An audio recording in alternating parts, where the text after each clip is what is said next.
Welcome back to the Whole Person Podcast. I am your host, Evan Herrman. And if you are a guy who is wanting to build a better life, well, then you've listened and stumbled upon the right podcast, because in the show, we talk about how to live lives of significance in areas that matter most.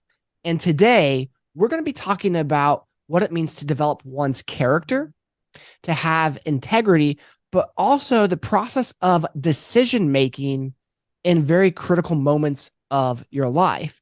And today, I have a very special guest. Everybody hates him.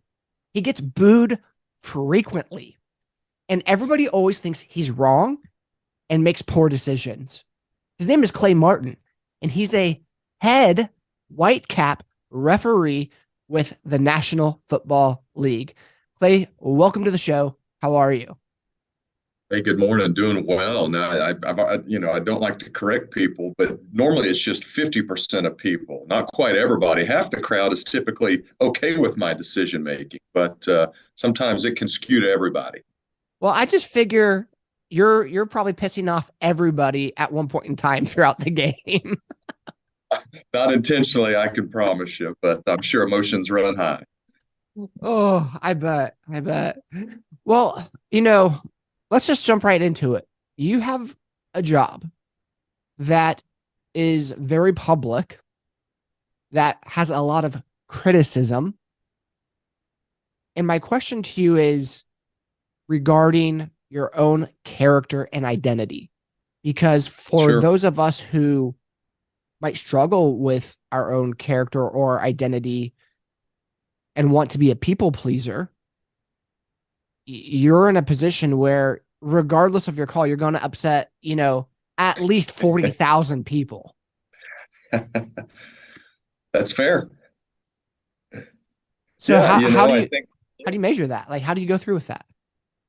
it's hard, right? Because I too, my mother would always tell me growing up that I was a pleaser, just was afraid to let people down. And when you get into officiating, I think you through training and through good mentors and frankly probably through some decisions you wish you had back, you learn that it's not about pleasing the people; it's about pleasing the crew that you're with. Are you serving the crew in the right way? Are you serving the coaches and the players the right way? Our job is to manage a football game. It's not to throw flags. Sometimes we have to, but it's to manage a football game. It's to communicate effectively and appropriately. It's to treat people professionally. And so I try to evaluate myself on that side of things using those questions. Now, there's obviously balls and strikes involved, and I've got to make judgments and through training and preparation, you hope that you're accurate in those. But on the people side, it's man, I'm here to serve the game and serve these coaches and these players, and I've got to do it in a very professional way. And so I feel like if I handle it professionally and with a servant's heart, they may not always be pleased with what's communicated, but hopefully I've done it and approached it the right way. So let's take what you're saying and then just apply this to the everyday ordinary man, because that's what we're doing. When it comes to decision making, it's about being a servant leader first and serving others that are around you and doing your best to not just regulate feelings or emotions or the game or what's going on, but how you can serve individuals in that situation best, but not letting your own feelings or emotions get in the way of making decisions or calls that you need to make. Yeah, I think that's fair. I think I kind of look at it two ways, and one is on the people side. It's the coaches and it's the players that I'm working with, and having that humble heart and trying to officiate with humility, but be confident at the same time, and hopefully show a little bit of command on the field as well. But when it's decision making regarding is that a holding or is that roughing the passer, there's probably not a whole lot of servant's heart involved with that. It's just trying to evaluate, what I feel is a foul and has it met the level of that. But so much of what I do as an official is people based. It's as Yeah. I mentioned numerous times already. It's the coaches, it's the assistant coaches, it's the players, especially the quarterbacks that referees deal with a lot. And I do try and approach those conversations with humility, hopefully to be a good listener. I think that's huge, even with what I do on the field, as emotions can run high, and that's a goal. I mean, that's a goal that I have, that I set for myself and I share with my crew every year. Is hopefully I'm somebody that communicates and presents themselves in a way that coaches and players want to have on the field. Yeah. So let's relate this then to, again, me or the guy down the street here Yeah. when they're making a decision. And I've often found in my own life that it's hard to make critical decisions in important moments. So, how do you evaluate a situation to make the best decision possible? That's a great question. I think one of the greatest pieces of advice I ever received was actually at my wedding, and so the pastor was challenging my wife and I, and but it's so true, and I've used it from that day on, so almost 25 years now, and it's as you're trying to mature, learn to make decisions based on commitment, not emotion. And so you can take that and apply it, wow, in so many things, in relationships, and in how you communicate with the guy down the street that you mentioned, how you communicate with people you work with, how I communicate with my wife and my children. And so, trying to let the commitment to whatever that situation is guide it versus the emotion of the moment, such as a football game, or maybe it's a conversation at home where I get escalated and emotional and I rise to a level that I'm not proud of or happy with.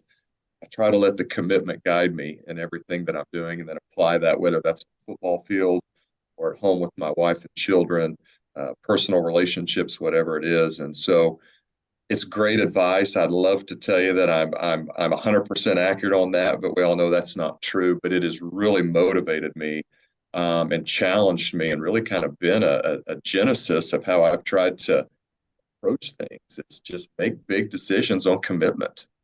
Yeah. So, when it comes, I guess, to decision making, something that I think is important is having a standard and criteria of which you make decisions by. And Mm-hmm. something that happens in the NFL, the rules are very fluid. So one year you know what roughing the passer is, and one year you don't. Um, or a receiver, what's being, pass interference and what's not. All these things are up for debate because there's such a fluidity of change in what is and is not in the process of decision making. So, in terms of our own life, how do we both figure out a standard to make decisions by, but also how to implement fluidity uh, on a per scenario basis? I think you should write a book. I mean, that's really good. I mean, and challenging. I think with what I do in all the areas of life whether it's here at Jinx Public Schools or on the football field or at home, there's got to be some fluidity, right? I think even my dad, who was a United States Marine who raised me, had a little bit of fluidity. He may not admit that, but he did, and he was really, really good at it. So having that flexibility as a leader, I think is important. But for me, that flexibility comes with the relational side. It may, I may have a goal that I'm trying to achieve, or we're trying to achieve a certain standard. Now, how I lead and communicate with fluidity and flexibility is one thing, but the end result or the standard is still there. That's not as fluid. That's not as doesn't waver quite as much. And so I think when we're dealing with people, there's got to be some fluidity. We all need grace. We all have different personalities. We all do things differently. And I've got to, just like with the crew that I work with, the other eight that are on our football crew, everybody's got a different personality. Everybody handles what I say differently, or how I'm teaching or how they're teaching. So that fluidity is huge. I think the secret that I try to achieve, or what I'm trying to do, is incorporate fluidity without wavering on the standard or result we're trying to get to. Yeah. So something in the NFL that you guys have is booth review, where you are able to review a situation that just happened, and then from multiple angles, Hmm. and then be able to make a decision. In life, we necessarily don't have all those cameras or angles to evaluate a scenario in our life when we're trying to make a decision by. But what are some steps Sure. and principles that you've used in moments like that have transferred over into your personal life to help make decisions? That's really good. You're right. I think with football, obviously, we get to kind of do it in the current time, right? Like there's a play that somebody wants to challenge or look at, and we can go and we can look at it. And it may be one Sunday, like a regional game may have 8 cameras for us to look at, and on a Monday night game, that may be 35 cameras, and so there's all sorts of different looks and lenses, if you will, to help guide us. And I think that's the advantage we have on a football field in life. I feel there's a couple things we can look at, and number one, experience is huge, right? But typically with experience, you have to go through something and probably make a mistake or a poor decision to help guide you the next time that situation comes. And I think that's huge. I mean, I think it was Coach Wooden said, experience is the toughest teacher because you typically get the test first and then learn the lesson. And I find that to be true in some of my own decisions that probably I've regretted or wished I would have handled differently. But I also think I can relate friends and people and maybe teachings, whether it's scripture or authors I like to read, maybe treat them as kind of those cameras that are helping me help guide a decision on the football field. You know, I can go back and think of, like I said, a situation I handled poorly, and I want to help it guide me, or excuse me, allow it to help me. I go to people wiser than me, you know, who've been through it, who maybe have more scars than I do, as they've dealt with more life. And I pull from them as kind of one of those cameras. My spouse, obviously, my wife of 25 years, and even my children, I can pull from them. So, you know, on a football field, it's the real camera, right? It's the true camera that's helped guiding us. And I think in life, it's people, it's books, it's songs, it's music, you know, wherever you're getting that from. And so I think can help guide us. And so for me, it's just being humble enough to pull from all those different sources and allow them to help guide me. Yeah. So I'm going to use two men in the NFL as an example. Um, Patrick Mahomes and Tom Brady. I would say out of the last 20 years, I can pretty say those two specific guys are really great leaders in tough situations, especially from behind. I mean, what Patrick and Tom has done in their career thus far for Patrick is that regardless of the situation for the Chiefs, you can't ever count them out. And that was the same way with Tom Brady when he was playing.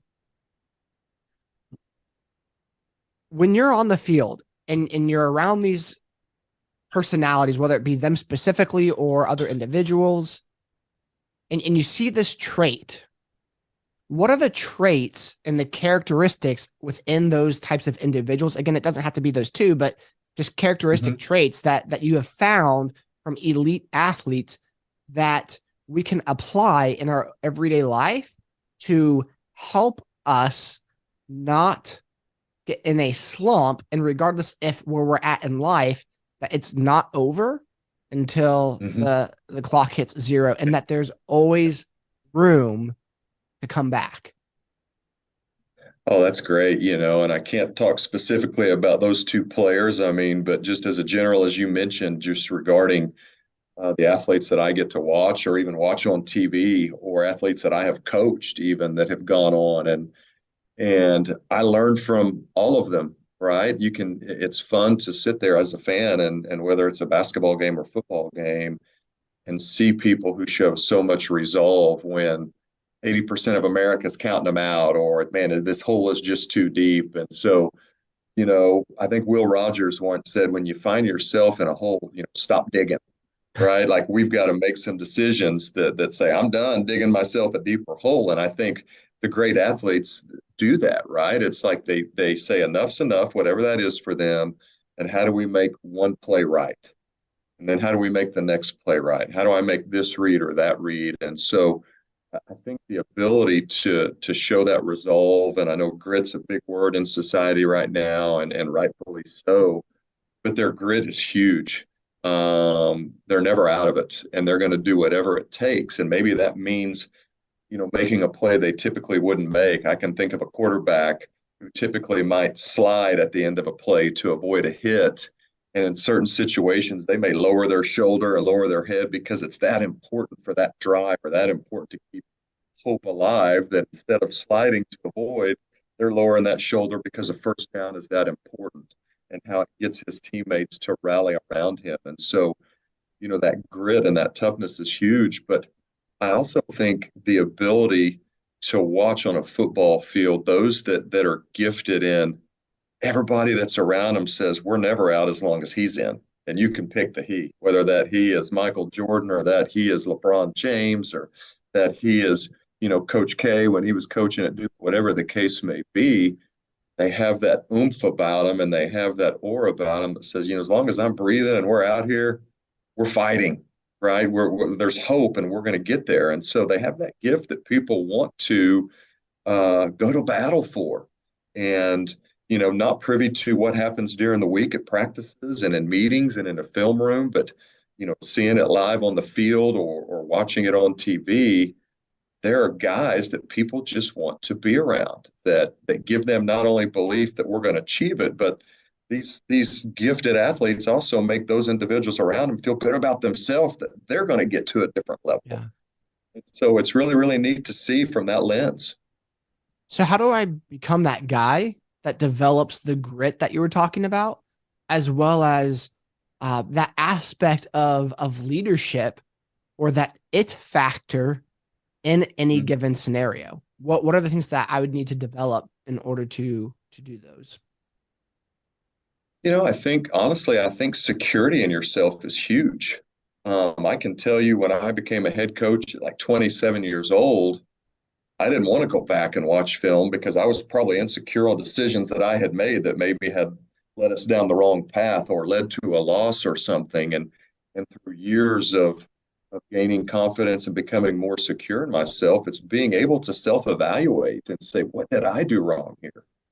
How should I have handled, Johnny better or Evan better or whatever the case may be. But I think that comes from going through situations and learning. And you've got to be willing to take the feedback. And not everybody enjoys that, right? Nobody likes to hear, man, that was, we don't agree with your call as an official or as a coach. Why did you do this or that? And nobody likes to hear that whatever decision you made didn't help win the game or didn't help call the game. But man, that's how we grow. I think that's how most of us are wired. I know for me, I learned better, unfortunately through a setback. I wish I was further along my journey that I'm still so forward thinking, even when times are good. It's like, okay, what are our areas of weakness? What are we doing to get better? I worked with a man at Jinx here for many years named Alan Trimble, a very successful football coach who we lost recently. He was so good at that. I mean, there's a guy that developed a dynasty here, and it was still being secure in his own ability to say, okay, no, we got to get better. Let's talk. What do we got to do? And so for me, I think that helps. It's that resolve to learn, that resolve, that hunger to want to get better, that hunger for continuous improvement, and the security and strength to listen to those who aren't just going to be yes men or women. They're going to tell you or ask you, why did we do this in this situation? You have to work through that. And to me, that helps reinforce why you did it, or you go, oh man, gosh, I hadn't looked at it from that lens. We're in this situation again. We need to call this player that play. So, I think again that humility word comes back, and it's being humble enough to listen to those who've been through it, or listen to those, leave your ego at the door, as the Navy SEALs say in their after action reviews, we're going to leave our rank and ego at the door. When we debrief this activity, we got to be willing to talk. And I think we could all use a little bit of dose of that, and we can all learn from it. Yeah. You brought up Coach Trimble. For those of you who don't know who he is, he's a local football coach who passed away from ALS. And He was wanting, I think he was the winningest coach in all of Oklahoma football, pretty much. Yes, Um, sir. Golly, how many state championships does that guy have? Like 14, I 15? don't know, maybe 13 out of his 22 years, some just off the Yeah. top of my head, something like that. Yeah. It's a lot. I got to know Coach Trimble after his diagnosis with ALS towards the end of his life. And something that you said earlier about servant leadership, even till his last days, he was serving other people. It was just Unbelievable. who he was. He wasn't, Unbelievable. Yeah. he, when he couldn't coach anymore and he knew he probably had less than a year left, he did a local public speaking tour to motivate and encourage Mhm. other people. Unbelievable. And Yeah. he is a perfect example. So I appreciate you bringing him up because when I think about him, it he is a good definition of servant leader to others, of Hmm. grit, because instead of just like, you know what, I'm going to sit home and wither away and die, he made his life about other people still at the very end. And even when it Yeah. was hard to breathe and Oh he needed man. oxygen, he still went out Yeah. to serve others. And as you're talking about servant leadership and making good decisions, if I could kind of sum it up thus far of where we're at, is that good leaders have the ability to be extremely gritty, where they never fill out and that they're always looking to serve others and that they have a specific standard of excellence that they're always working towards, but there's a level of fluidity of how they're going to get there. Their standard doesn't change, but their practice of maybe getting there one way one time and a different way another might be fluid. And that as us as individuals in our own lives, that we can learn from books and other people, since we don't have all the different camera angles, about how to apply critical thinking and decision making within our own lives. So, if I summed it up thus far, what you're saying pretty accurately. I think, yeah, I would echo that. I mean, it's kind of how I've approached my roles and the leadership opportunities that I've been fortunate enough to be a part of. And not to, I could probably talk about Trim forever. One of the things that stood out to me so magnificently was we were having it was just a private conversation. He said, here it is. He said, everything I've challenged with my football players to do for 25 years about toughness and grit and never being out. I've just got to live it now. And I thought, my gosh, here, what greater testimony. But which goes to what you just said and how you recap that. But I think exactly what you said is how I try to do it. I'm probably not consistent. I think there's probably areas where I need to strive for more consistency, but those principles, if you will, or those nuggets are definitely some guiding forces. Yes. So, through this all process, I mean, I know you well enough to know one of your standards in life is a relationship with Jesus Christ.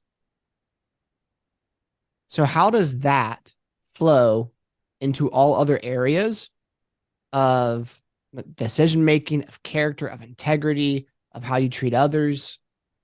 What's that do for you in your overall life? Well, it gives me a peace that a non-believer doesn't have, right? It gives me a peace and a hope that somebody that doesn't know the Lord doesn't just can't understand. And it's easy for me to try and explain it, but sometimes difficult for my friends that don't know the Lord. It's just like, man, okay, yeah, right. But what greater example when we talk about servant leadership than the Son of Man washing the feet of his disciples, right? I mean, we can read about that, and And of the so I one may who have he to knew was going to betray him. betray him, absolutely, and who was going to deny him, right? Peter, and also, I mean, there's so many examples, but um, it's just a guiding force with servanthood and humility.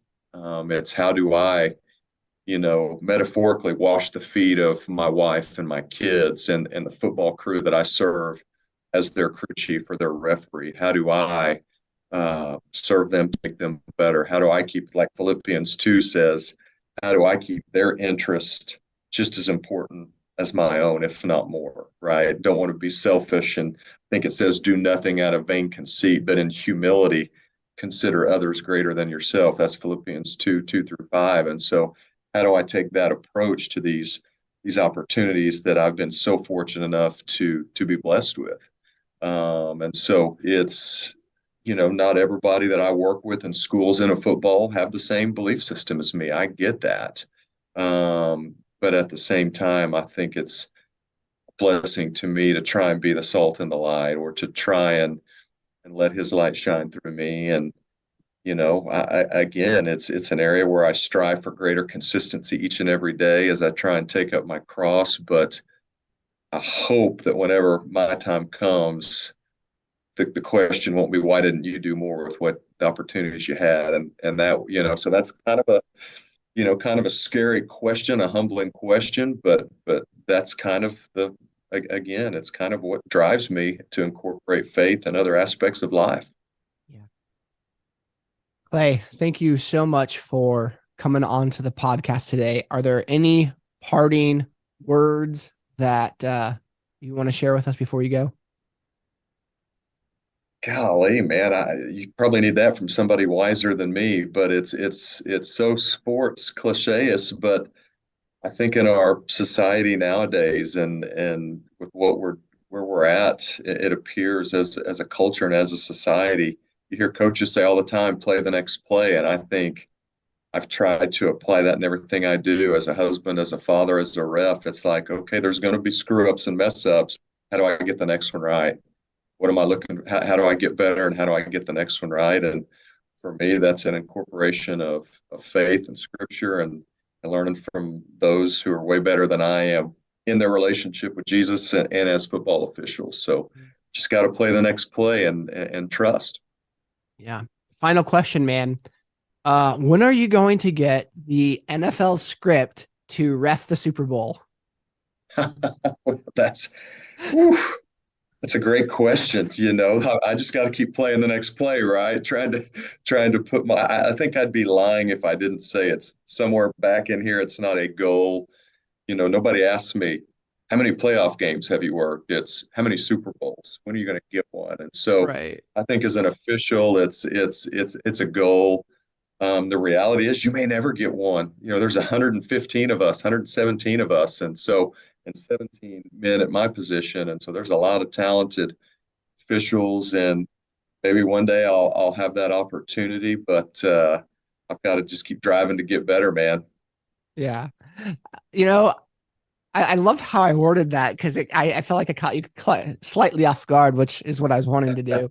Um, Yeah. but just for my own personal question, what do you tell people when they ask you if it's scripted? Because to script that all that would be just like to have so many people on the hush hush, like it's not possible. Yeah. But what do you tell people when they ask? I it's hard for me not to laugh and honestly be like, are you serious? Like the men and women involved with both organizations that are there that have worked so tirelessly to get there, and it's asinine to me. And so I try not to be offensive and giggle and laugh, but it's like, come on, man, this is competitive sports with grown ups, and I just tell them I don't believe that for a second. So Yeah. Well, Clay, thanks so much for coming on to the show today. And I hope you have a great rest of your day and an upcoming season, which starts what, next month for you?